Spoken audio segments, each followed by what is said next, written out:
Hi guys, another video for you today. Just thought I'd give you a quick video of one of my guns before I sell it. It's my custom Echo 1 Spectre RDP. It's had quite a few modifications to it, internally and externally, just to make it better for use.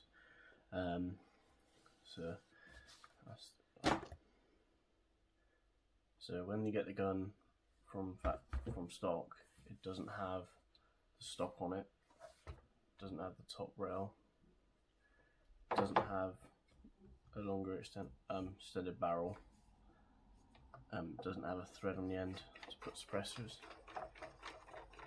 and see I've got a longer barrel. The barrel from factory is from there to there.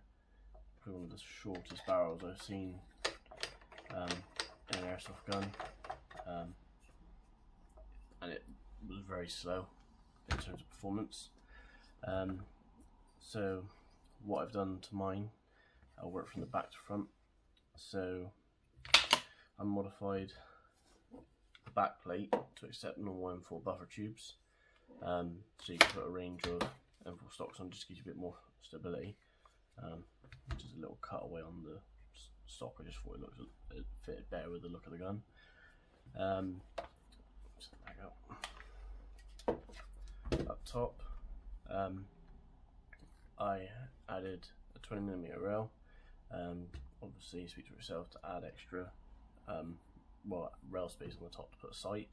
Otherwise, the factory sights are there and there. As you can imagine, with the stock on it, with a proper cheat weld, you can't quite get low enough with the face mask on to line them up.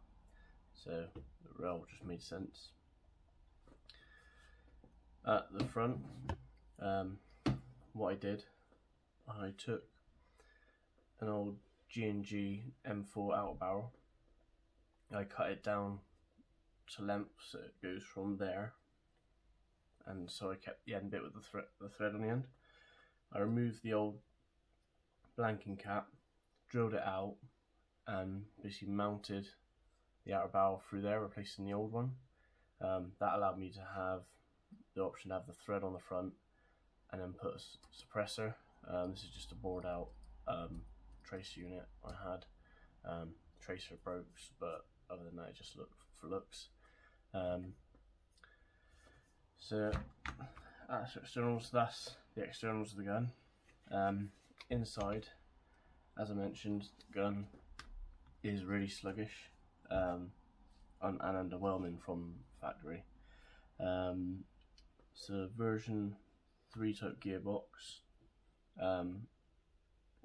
with a couple of proprietary parts. So I believe it's the nozzle and the tappet plate are the only proprietary parts, if I remember correctly on this. The range wasn't great, the groupings was terrible, and the shim job, as you can imagine with most cheaper rifles, they come with all that green gunk on the inside of the gearbox. It's just not lubricated very well. So what I did, I stripped it down completely, smoothed out the inside of the gearbox because the machine was really bad. I polished the inside, which I do to all my gearboxes, just so that there's less friction. It just seems to run a lot better. I re-shimmed it from bevel to sector, and that runs lovely. I changed the piston for a G&G top tech piston. I seem to quite like them, they're quite robust and fairly reasonable with the price. I also put an Element silent piston head and cylinder head combo. It's got a double O-ring on the head. It just makes the gun a little bit quieter and creates a much better air still. I've put an Aries red unported cylinder in there. I've got an M100 spring, and that's been bedded in, so the FPS on this with a longer barrel and all said and done is sitting at about 328, which is perfect for the UK sites anyway.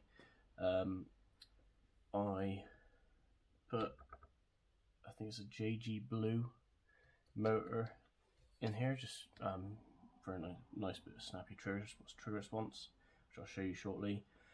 I replaced all the wiring to high flow wiring, just making that a little bit more snappy.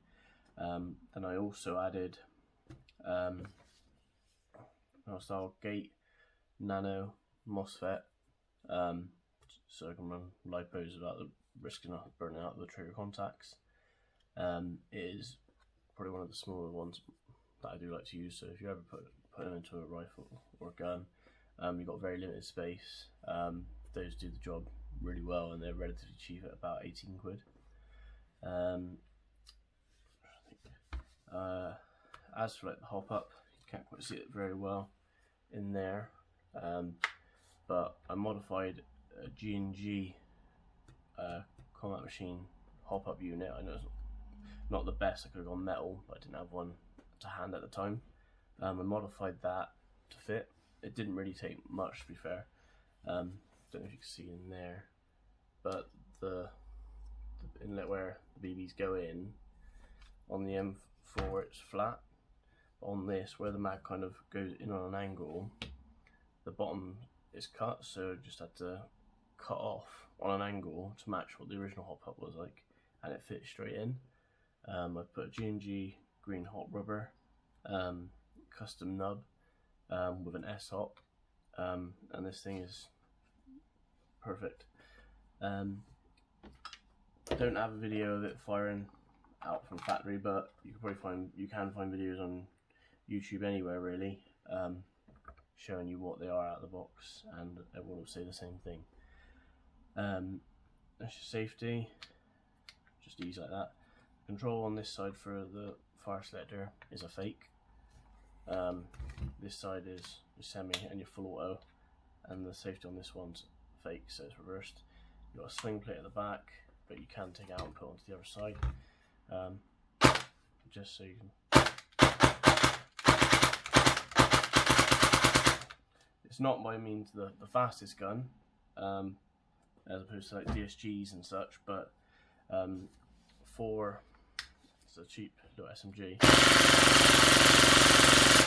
it does the job. It just runs nice. As I said, just sold this one now, so I thought I'd make the opportunity to make a video of it just to show off before it goes.